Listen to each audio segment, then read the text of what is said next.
तुझे ना देखूं तो चैन,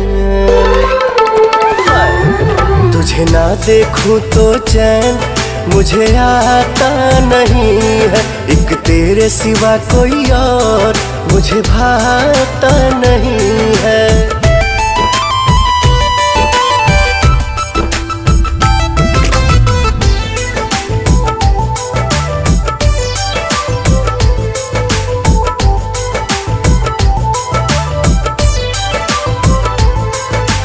याद में तू, ख्वाब में तू, सांस में तू, हमारा हर एहसास में तू।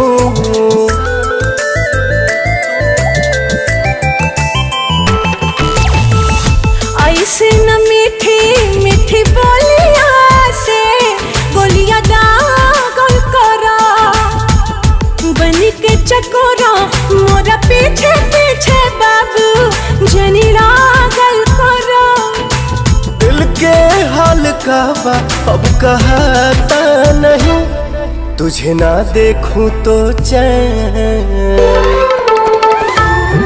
तुझे ना देखूं तो चैन मुझे आता नहीं है। एक तेरे सिवा कोई और मुझे भाता नहीं है।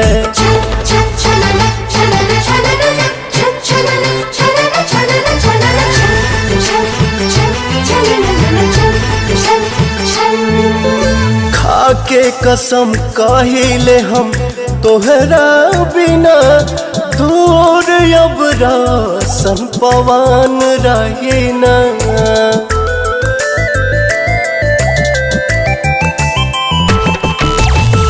कैसे विश्वास तोह पे कारी हो, डर लागेला हमरी उमर लड़कैया हो, मन भागेला।